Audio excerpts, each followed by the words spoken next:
नमस्कार दोस्तों, INC TV पर आपका स्वागत है। दोस्तों, माननीय मोदी जी को लेकर उनके आलोचक कहते हैं कि वो जो कहते हैं वो करते नहीं और जो करते हैं वो कभी कहते नहीं। बड़ा कंफ्यूजिंग है, लेकिन मैं इस राय से सहमत नहीं हूँ। इनफैक्ट मैं तो उनकी साफ गोही का कायल हूँ। किसी भी मसले पर माननीय देश के प्रधानमंत्री मोदी जी साफ साफ अपना पक्ष रख देते हैं। चाहे वो राफेल डील का मामला हो, उन्होंने करना था कर दिया, रेल एयरपोर्ट देना था दे दिया। इस तरह के तमाम वाक़े हैं जहां मोदी जी ने अपनी तरफ से पूरी साफ गोई दिखाई है। अब पब्लिक उनके मन की बात ठीक से समझ नहीं पाती, तो इसमें उनका क्या कसूर। अब देखिए, पीएम केयर फंड को लेकर उन्होंने कितनी साफ गोई दिखाई है। जब आरटीआई के जरिए उनसे फंड का हिसाब किताब पूछा गया तो उन्होंने पीएमओ के एक अधिकारी के जरिए दिल्ली हाई कोर्ट में अपना संदेशा भिजवा दिया। वो क्या संदेशा था? संदेशा था, पीएम केयर फंड भारत सरकार का फंड नहीं है, इसे आरटीआई के तहत नहीं लाया जा सकता। ये संदेशा हाई कोर्ट में उन्होंने भिजवाया।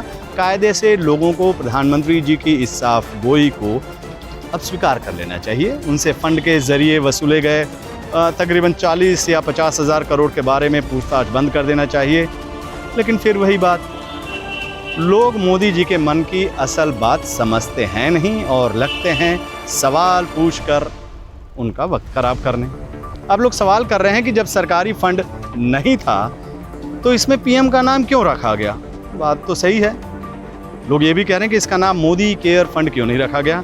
अगर यह प्राइवेट फंड है तो फिर इसकी वेबसाइट पर gov.in क्यों लिखा गया? अब आप ही बताइए, है ये वाजिब सवाल? पूरी दुनिया को पता है कि इंडिया के प्रधानमंत्री हमारे मोदी जी हैं, प्रधानमंत्री वही हैं, और वेबसाइट पर gov.in लिखने पर क्या सवाल?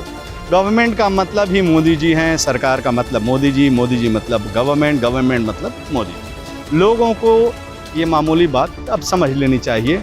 लेकिन वो माननीय मोदी जी के से ढेर सारे सवाल पूछ रहे हैं। वो सवाल कर रहे हैं कि जब पीएम केयर फंड सरकारी फंड नहीं तो फिर इसमें सरकारी कर्मचारियों की सैलरी ज़बरदस्ती काट कर क्यों डाला गया?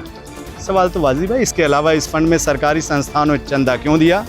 वो कानून का हवाला देते हुए कह रहे हैं कि कानून के मुताबिक सरकारी संस्थान किसी प्राइवेट संस्थान को चंदा नहीं दे सकते हैं। बात तो बहुत सीरियस है। अब बताइए, ये मोदी जी पर ये कैसा सवाल लोग कहेंगे? अब लोग उनके जैसे महामानव को भी कानून के दायरे में लाने की बात कर रहे हैं। जिस पुरुष ने सेवा के लिए घर बार त्याग दिया, संन्यास, शांति सुकून की ज़िंदगी छोड़कर दिल्ली में रहना स्वीकार कर लिया, उस शख्स को कानून के दायरे में लाने की बात, सेंट्रल विस्टा में रहने की बात। लोगों को समझना चाहिए कि अपने मोदी जी कानून, संविधान जैसी चीज़ों से अब बहुत ऊपर की चीज़ हैं। लोग इस बेसिक बात को समझ नहीं रहे हैं और उनसे छोटे छोटे सवाल पूछ रहे हैं। कुछ लोग तो सवाल ये भी कर रहे हैं कि जब ये सरकारी फंड नहीं था तो फिर पीएमओ यानी प्रधानमंत्री ऑफिस के अधिकारी इसकी वसूली क्यों कर रहे थे, या फिर अभी इस मामले में मोदी जी का बचाव करने के लिए वो अदालत में क्यों आ रहे हैं? अब भैया बताइए, मोदी जी इसका क्या जवाब दें? राजशाही और अफसरशाही तो शुरू से सरकारी कर्मचारियों से अपना पर्सनल काम करवाते आए हैं। अब वही काम मोदी जी ने कर दिया तो सवाल उठने लगे। मोदी जी आप लगे रहिए ऐसे सवालों का सुनने का भी नहीं। हाँ ठीक, राफेल डील की तरह जवाब देना तो दूर, सवाल सुनना भी नहीं है। वाकई मोदी जी की ये पॉलिसी लाजवाब है। अब देखिए, इसी मामले में उनके विरोधी चिल्ला कर कह रहे हैं कि मोदी जी की नीयत में शुरू से ही खोट था। शुरू से ही वो राहत के नाम पर सरकारी पैसा दबाने का मन बनाकर बैठे हैं। तभी उन्होंने प्रधानमंत्री राहत कोष के रहते हुए एक अलग से चंदा वसूली फंड बनाया, पीएम केयर फंड। ऐसा उन्होंने इसलिए किया ताकि उन्हें आरटीआई के तहत हिसाब किताब नहीं देना पड़ा। ये सिंपल सी बात है। अगर वो प्रधानमंत्री राहत कोष में पैसा मंगाते तो फिर उन्हें आरटीआई के तहत हिसाब किताब देना पड़ जाता। आप बताइए, इस आरोप पर क्या कहा जाए? वैसे इस पूरे प्रसंग पर मुझे पूर्वांचल में कही जाने वाली एक मशहूर कहावत याद आ रही है, चोर चोरी से जाला, हेरा फेरी से ना जाला। समझ गए तो फिर इस सरकारी हेरा फेरी का लुत्फ उठाइए। It's happen only in Modi raj. जय हो। अब इस मुद्दे पर कांग्रेस महासचिव श्री रणदीप सिंह सुरजेवाला ने इस पर कई सवाल खड़े कर दिए हैं। उन्होंने कहा, पीएम केयर फंड को सरकार और मीडिया द्वारा एक राष्ट्रीय सहायता कोष की तरह प्रचारित किया गया।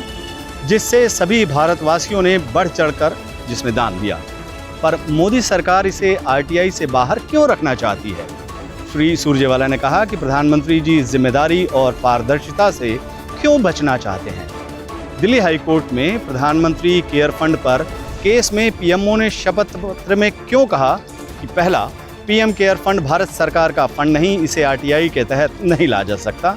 दूसरा सवाल उन्होंने किया कि पीएम केयर्स फंड पर केंद्र या राज्यों का नियंत्रण नहीं, आरटीआई के तहत पब्लिक अथॉरिटी भी नहीं। श्री सुरजेवाला ने सीधा सवाल कहा कि ये अगर पीएम केयर फंड भारत सरकार का राष्ट्रीय सहायता कोष नहीं है तो पहला सवाल, इसके साथ प्रधानमंत्री शब्द क्यों जुड़ा हुआ है? क्या पीएम केयर फंड का नाम मोदी केयर फंड इत्यादि नहीं होना चाहिए था? दूसरा उन्होंने कहा सवाल कि इसमें प्रधानमंत्री, गृह मंत्री, वित्त मंत्री इसके पदेन सदस्य क्यों हैं? तीसरा, अगर यह भारत सरकार का फंड नहीं है तो इसमें देश के सभी सरकारी कर्मचारियों की सैलरी काटकर इस फंड में कैसे डाली गई? ये महत्वपूर्ण सवाल है। और चौथा सवाल उन्होंने किया कि सरकारी संस्थानों ने प्रधानमंत्री राष्ट्रीय राहत कोष की बजाय इसमें चंदा क्यों दिया? पांचवा, इसकी वेबसाइट gov.in पर कैसे है? इसकी वेबसाइट पर राष्ट्रीय चिन्ह का इस्तेमाल क्यों?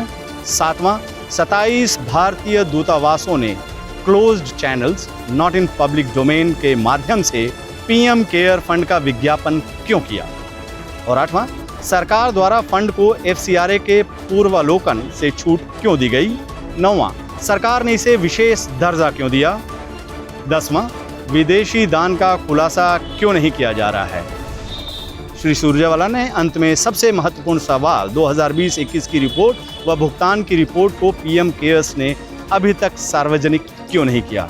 ये सवाल रणदीप सिंह सुरजेवाला ने पूछा है, जो कि आज बेहद महत्वपूर्ण है। नमस्कार, आप देखते रहिए INC TV।